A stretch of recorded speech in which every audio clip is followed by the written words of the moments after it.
Welcome to another blog from travel and more. আমি আপনাদের host যথারীত Sanjit Debnath. আজ আমরা মুর্শিদাবাদে ভ্রমণের দ্বিতীয় পর্ব শুরু করতে যাচ্ছি। নবাব মীর জাফরের পারিবারিক ঐতিহাসিক কবরস্থান থেকে। এখানে মীর জাফরেরও কবরস্থান রয়েছে। মীর জাফরের পরিচয় সম্পর্কে একটু বলতে গেলে, মীর জাফরের পিতার নাম সৈয়দ আহমেদ নাজাফি। মীর জাফর ছিলেন ইরানি বংশোদ্ভূত। তিনি তার বাবা মার প্রথম সন্তান ছিলেন। মীর জাফর ইংরেজ প্রভাবিত বাংলার একজন নবাব। তার শাসনামলে ভারতে কোম্পানির শাসন প্রতিষ্ঠা শুরু এবং সমগ্র উপমহাদেশে ব্রিটিশ সাম্রাজ্য বিস্তারের ইতিহাসের একটি গুরুত্বপূর্ণ ধাপ। ভূতপূর্ব নবাব সিরাজউদ্দৌলা নদিয়ার পলাশীর কাছে যুদ্ধে পরাজিত ও নিহত হন। মীর জাফর ছিলেন পলাশীর যুদ্ধের প্রধান সেনাপতি এবং প্রধান বিশ্বাসঘাতক।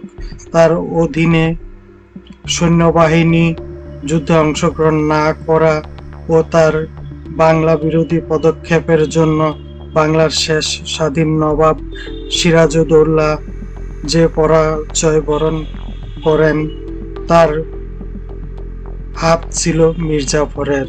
ইংরেজদের সাথে মীর জাফরের পূর্বেই এই মর্মে একটি চুক্তি ছিল যে যুদ্ধে ইংরেজরা জয়ী হলে মীর জাফর বাংলা, বিহার, উড়িষ্যার নবাব হবেন। বিনিময়ে মীর জাফর ইস্ট ইন্ডিয়া কোম্পানিকে 5 লক্ষ পাউন্ড ও কলকাতায় বসবাসকারী ইউরোপীয়দের 2.5 লক্ষ পাউন্ড প্রদান করবেন। 1757 সালে নবাব সিরাজউদ্দৌলা পরাজিত, সিংহাসনচ্যুত ও নিহত হলে মীর জাফর বাংলার নবাব হন। কিন্তু ব্রিটিশদের দাবিকৃত বিপুল অর্থের যোগান দিতে তিনি সমর্থ হননি। 1758 সালে রবার্ট ক্লাইভ তার প্রতিনিধি খোজা ওয়াজিদের মাধ্যমে জানতে পারেন যে মীর জাফর চিনগুরায় ওলন্দাজের সাথে একটি চুক্তি করেছেন। হুগলি নদীতে ওলন্দাজ জাহাজের আনাগোনা দেখতে পাওয়া যায়। এসব নিয়ে চুঁচুড়া যুদ্ধের পটভূমির সৃষ্টি করে।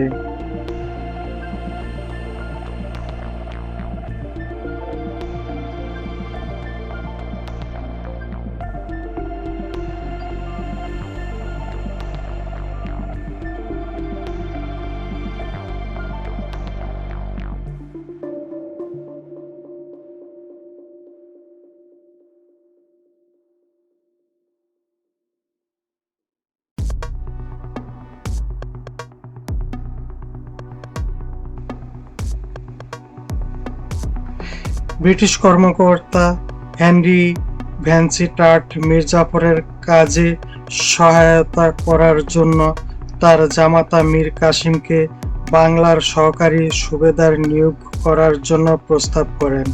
1760 সালে কোম্পানি মীর জাফরকে মীর কাসিমের নিকট ক্ষমতা অর্পণ করতে বাধ্য করে। মীর কাসিম ছিলেন একজন স্বাধীনচেতা ব্যক্তি এবং তিনি বাংলাকে স্বাধীনভাবে শাসন করার ইচ্ছা পোষণ করতেন। ফলশ্রুতিতে ইংরেজদের সাথে তার দ্বন্দ্ব শুরু হয় এবং 1763 সালে তাকে ক্ষমতাচ্যুত করে পুনরায় মীর জাফরকে নবাব করা হয়। ক্ষমতাচ্যুত নবাব এই সিদ্ধান্ত মেনে নেননি, বরং তিনি কোম্পানির বিরুদ্ধে যুদ্ধে অবতীর্ণ হন। মীর জাফর 1765 সালের 5 ফেব্রুয়ারি তার মৃত্যুর আগ পর্যন্ত ক্ষমতায় ছিলেন।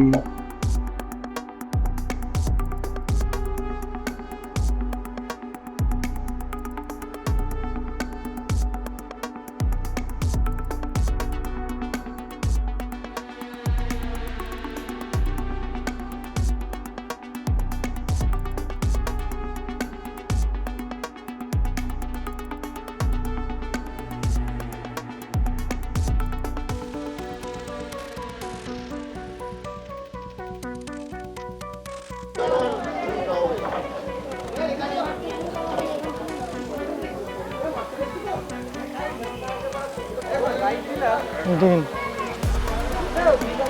টিকিট কি দেখবে নাকি? হ্যাঁ টিকিট দেখবেন? এই তো এখন গেছে।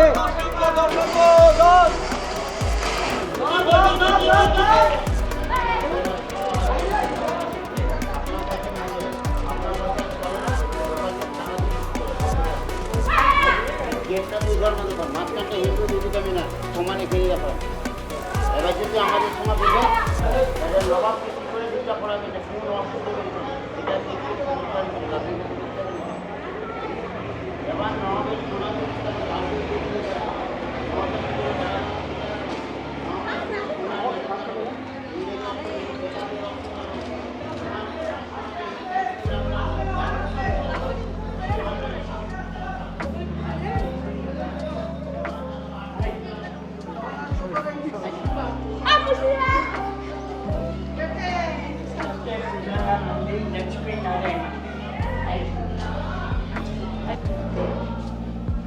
यह मंदिर आज का 350 साल पुराना मंदिर है। ये ऊपर चंदन का आता है, नीचे ये नारायण किला है। नारायण किला सबसे पुराना।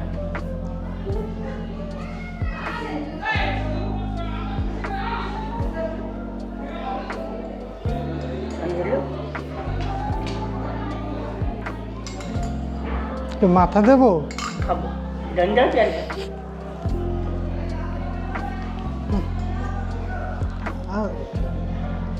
ঠিক আছে।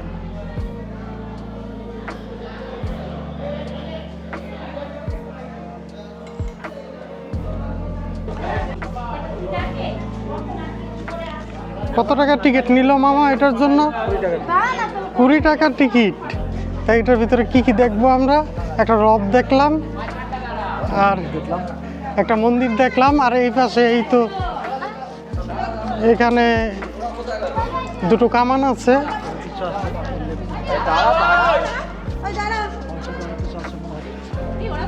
দেখে আসি অ্যাম্বাসিডর গাড়িটা। দেখতে হবে ভিতরে।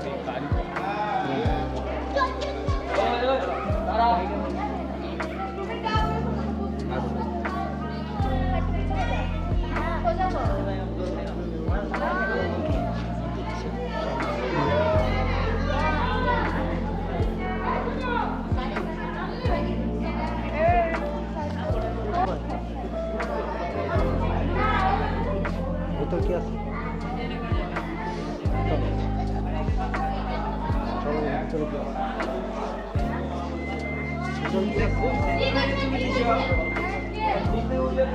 এত জুতো কেন?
ভালো মিষ্টি না?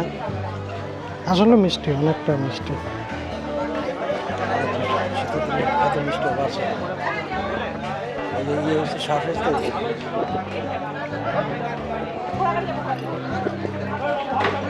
হ্যাঁ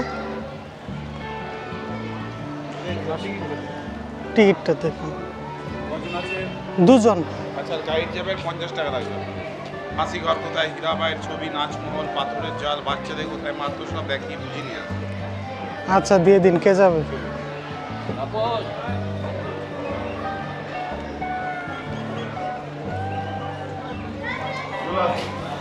যে বাড়িতে আপনারা এসেছিলেন, এই বাড়ির নাম হচ্ছে নসিপুরের রাজবাড়ি। এই বাড়ির মালিক দেবী সিং, আর দেবী সিং ছিলেন ট্যাক্স কালেক্টর, খাজনা আদায় করতেন। জোর করে খাজনা আদায় করতেন বলে ইতিহাসে পাতায় কুখ্যাত কিংবা ডাকাত বলা হতো। ঘুরে আসবার সময় এখানে ছবি তুলবেন না, এদিকটা দেখে নিচটা দেখে কাঠের সিঁড়ি দোতলায় চলে যাবেন। এখানে আমাদের কিছু বোঝাবার নেই। দেখুন দেখুন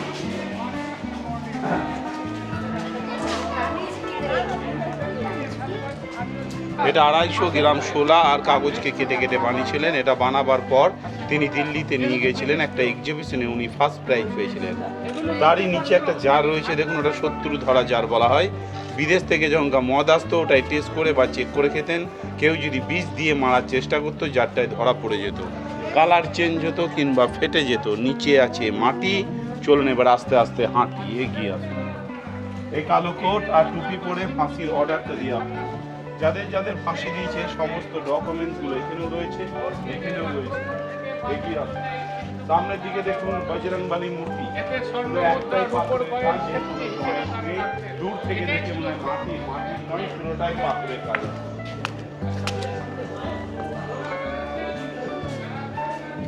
এই ফাঁকা গার্ডেনটা দেখছেন, এই যে লোহার ল্যাম্পপোস্টটা, এগুলো চারদিকে 4টি থাম ছিল, চারদিকে বেলজাম কাজ দিয়ে ঘেরা ছিল, তলে সেট পাথর দিয়ে বাঁধানো ছিল।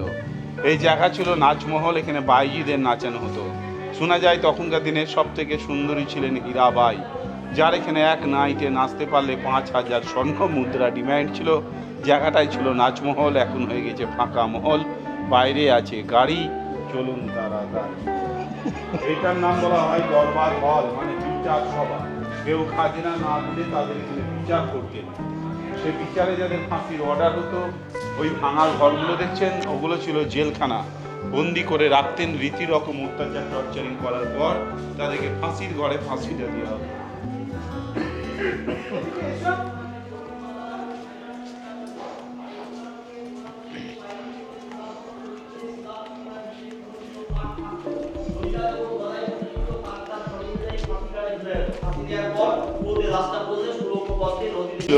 ট্রেনের নিচে ছিল তলে 3খানা কুঁয়ো, কুঁয়োর উপরে সব কাঠ পাতা থাকতো। কাঠের উপরে দাঁড় করিয়ে গলায় দড়িটা পরিয়ে দেওয়া হতো, অ্যাঙ্গেলটা টানলে কাঠটা সরে যেত। ফাঁসি দেওয়ার পর এখান থেকে দড়ি কেটে ফেলে দিলে গঙ্গায় চলে যেত। আজকে আপনারা যখন ঘুরতে এসেছেন, এরকমই ঘুরতে এসে একটা অ্যাক্সিডেন্ট হয়ে যাবে, বন্ধ করা আছে। এটাই ছিল ফাঁসির ঘর, এখন হয়ে গেছে ফাঁকা ঘর। পিছনে আছে বাগান। এবার সবাই সামনে আগান, এগিয়ে হচ্ছে হীরাবাই। 6 ফিট 2 ইঞ্চি লম্বা ছিলেন, লখনৌর নাম করা বাইজি হীরাবাই। পাশেরটা হচ্ছে হীরাবাইয়ের ছবি। উনি পান খেলে পানের পিক গলা দিয়ে নামতে বোঝা যেত। তার পাশেরটা দেখবেন ওয়ারিন হ্যাস্টিস, যার আন্ডারে এই দেবী সিং কাজ করতেন। এই দেবী সিং দুটো বিয়ে করেও নিজস্ব ছেলে সন্তান ছিলেন না বলে তিনি তার ভাইয়ের ছেলেকে দেশ রক্ষা করার জন্য দত্তক নিয়েছিল। কীর্তিক নারায়ণ সিং, উনি ভালো লোক ছিলেন, মন্দির প্রতিষ্ঠা করেছিলেন এবং বিচার সভায় বসিয়ে গরিবদের দুবেলা পেট ভরে খেতে দিতেন। তারই ছেলে, তার পাশেরটা ভূপেন্দ্র নারায়ণ সিং, ইনাদেরই বংশধর। এই নিচেরগুলো দেখুন পাথরের জাল বা নেট বলা হয়। এই বানাতে কোনো কারণে যদি ভেঙে যেত কিংবা ছোট বড় হয়ে গেলে পুরোটাই বাদ চলে যেত, তাকে আবার নতুন করে চিন্তা করুন তাকে কতটা মেহনত করতে হয়েছে। একটা ফুটো যা তার পাশেকার ফুটো একই রেট মাপ জয়েন। ভিতর দিকে দেখুন রামচন্দ্র দেবের মন্দির রয়েছে। রাম, লক্ষ্মণ, সীতা, ভরত, শত্রুঘ্ন, হনুমান। সকাল ও সন্ধ্যে এখানে দৈনিক পুজো হয়। 3টে অষ্টধাতুর ও সোনার জল করা মূর্তি আজও এখানে বিরাজমান। এই ছবিটা দেখুন, এটার নাম বলা হয় নরেন্দ্র নারায়ণ সিং। ইনি মারা গেছেন, ইনার ছেলে জীবিত আছে, কলকাতায় থাকেন। তার পাশেরটা হচ্ছে ব্রিটিশ পঞ্চম জর্জ, ইংল্যান্ডের রাজা, যার নদীর পয়েন্টে ইনার ছবি আছে। আসবেন, এটা তখনকার দিনে রানীদের ব্যবহার করা আয়না। এই আয়নায় অ্যাকচুয়ালি আগেকার দিনে রাজা রানীরা ব্যবহার করতেন। এখন যদি মনে করেন আপনাদের চুল টুল ঠিক করার থাকলে করে নিন, একটু সামনে এগিয়ে আসুন।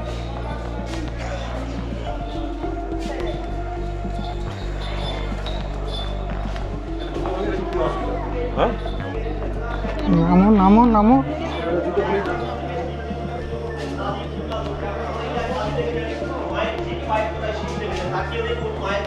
এদিকে দেখুন রাধা কৃষ্ণ রয়েছে, জগন্নাথ, বলরাম, সুভদ্রা, গোপাল আছে, নারায়ণ শিলা রয়েছে, এছাড়াও আছে মহাদেবের ছবি। এখানে প্রত্যেক দিন নিত্য পুজো হয় এবং ঝুলনের সময় সাজিয়ে মিসিং কোনো জায়গায় খাজনা আদায় করতে গেলে মাকে পুজো করে যেতেন, ফিরে আসবার সময় ঘুরিয়ে পুজো দিতেন। কালী, দুর্গা, লক্ষ্মী একটাই মাকে তিনটে রূপে পুজো করে। কোষ্ঠী পাথরের ডাকাতকালী, এখানে যে যার মানসিক করে আজও সফল হয়। যে যা পারবেন কিছু মায়ের তলায় সাহায্য করবেন। সাহায্যের উপরে বর্তমানে পুজোটা এখন দাঁড়িয়ে আছে। এই কালী আপনারা বেঙ্গলে গোপাল মূর্তি বানাইছে।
যাবো কোন দিক দিয়ে নাকি বলুন?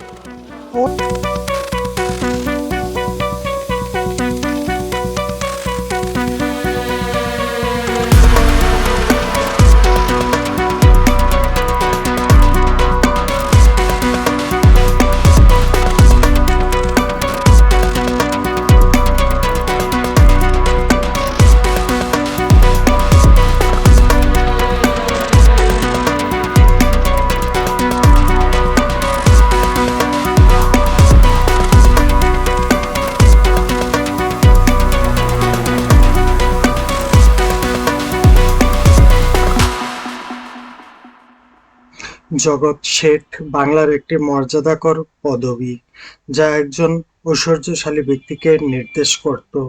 তবে এই পদবীধারী মাহতাব চাঁদ নবাব সিরাজউদ্দৌলার সময়ে একজন বিশেষ ক্ষমতাধর রাজন্য ছিলেন।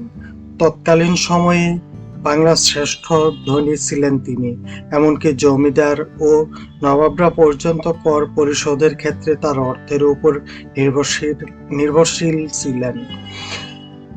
যাদের চক্রান্তের শিকার হয়ে নবাব সিরাজউদ্দৌলা পলাশী যুদ্ধে পরাজিত হয়েছিলেন, তাদের একজন হিসাবে তাকে চিহ্নিত করা হয়। শুধু চক্রান্তই না, পলাশীর যুদ্ধে ইংরেজদের অর্থ সাহায্যের সাথেও জড়িত ছিলেন জগৎ শেঠ। পরবর্তীতে বক্সার যুদ্ধে মীর কাসেমের পরাজয়ের পেছনেও তার হাত আছে বলে অনুমান করা হয়। মীর কাসেম তাকে সুউচ্চ এক ভগ্নপ্রায় দুর্গ থেকে নিচে নদীতে ফেলে হত্যা করেন। জগৎ শেঠের বাড়ির ভিতরে একটি কফি শপ আছে। এখান থেকে আপনারা একটি বিশেষ কফি খেতে পারেন। শুধুমাত্র এখানেই তৈরি হয় খেজুরি গুড়ের কফি।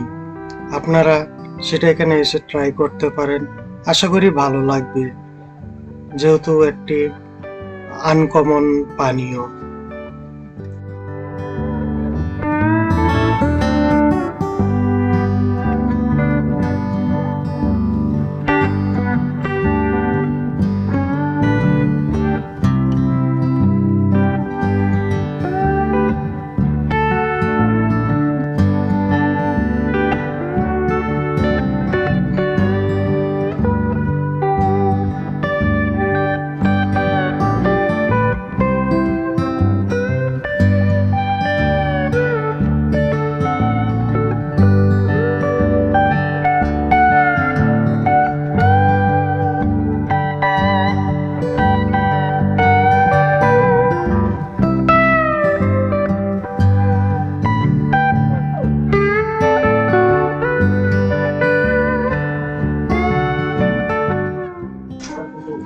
কাঠগোলা হলো মুর্শিদাবাদ শহরের একটি পাড়া, যা একসময় বাংলার নবাবদের রাজত্বকালে বাংলা, বিহার ও উড়িষ্যার রাজধানী ছিল।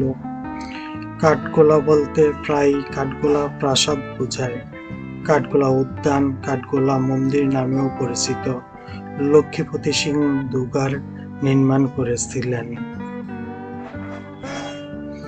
কাঠগোলা প্রাসাদ কাঠগোলা বাগানের 4 তলা বিশিষ্ট একটি প্রাসাদ। এটি পেন্টিং, আয়না ও আসবাবপত্র সহ একটি অলংকৃত সম্মুখ ভাগ রয়েছে। প্রাসাদের পাশে একটি ছোট পুকুর এবং একটি বাউলি রয়েছে।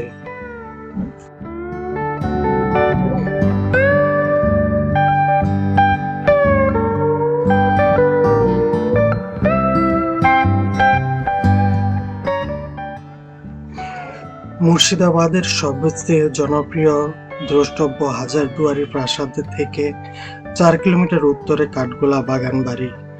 বাগানে ঘেরা বিশাল স্থাপত্য আর জমকালো ভাস্কর্য মুগ্ধ করার মতোই। জায়গার নাম কেন কাঠগোলা হলো তা নিয়ে দুটি মত প্রচলিত। বাগানে ঢোকার মুখে দেখা যায় একটা বড় নহবত গেট। তার সামনে পূর্ব পশ্চিমে রাস্তা চলে গিয়েছে। লোকে বলে এই রাস্তার দুপাশে ছিল কাঠের গোলা, সেখান থেকেই এই নামটা এসেছে বলে মনে করেন অনেকে। এই বাগান বাড়ি ফুলের জন্য বিখ্যাত। বাগানের নানান ফুলের মধ্যে গোলাপের নাম ছড়িয়ে পড়েছিল দিকে দিকে। অনেকের বিশ্বাস কাঠগোলাপের থেকেই বাগান বাড়ির নাম হয়েছে কাঠগোলা। জানা যায় জগৎ শেঠের সহযোগিতায় তৎকালীন নবাবের কাছ থেকে 1200 টাকায় 32 বিঘার এ বাগানটি কিনে নেন মন্দির নির্মাণের জন্য। ধনবান ব্যবসায়ী এবং জমিদার লক্ষ্মীপত সিং দুগার 18 শতকে কাঠগোলা বাগান বাড়ি নির্মাণ করেন। এটি বর্তমানে দুগার পরিবারের বাগান বাড়ি।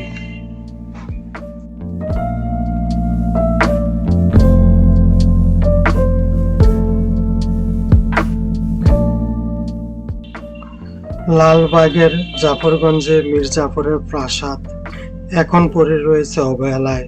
নিমক হারাম দেউরি নামেই এখন এখানকার লোকজনেরা চেনে এই প্রাসাদকে। কথিত বাংলার শেষ স্বাধীন নবাব সিরাজউদ্দৌলার সঙ্গে বিশ্বাসঘাতকতা করে মীর জাফরের নির্দেশে এই প্রাসাদের ভিতরেই খুন করা হয় নবাব সিরাজউদ্দৌলাকে। তবে ইতিহাসবিদদের একাংশের মত, সিরাজকে বন্দি করে এখানে রাখা হলেও খুন করা হয় হিরাজিলে, যার একটা বিশাল অংশ এখন ভাগীরথীতে তলিয়ে গিয়েছে। বাংলার পরাধীনতার ইতিহাস যেমন লেখা হয়ে গেছে, তেমনি লেখা হয়ে গেছে মীর জাফরের ইতিহাস। মুর্শিদাবাদের ইট কাঠ পাথরে লেখা আছে বাংলার স্বাধীনতা ও পরাধীনতার ইতিহাস, দেশপ্রেম আর বিশ্বাসঘাতকতার ধারা। সেই ইতিহাসে মীর জাফর এক বিশ্বাসঘাতকের নাম। মীর জাফরের পুরনো সে প্রাসাদ এখন আর নেই। সেখানে রয়েছে ছোট দুটি ভবন। এই ভবন দুটি আসলে বর্তমানে ইমামবাড়া, যা প্রায় সবসময় বন্ধ থাকে।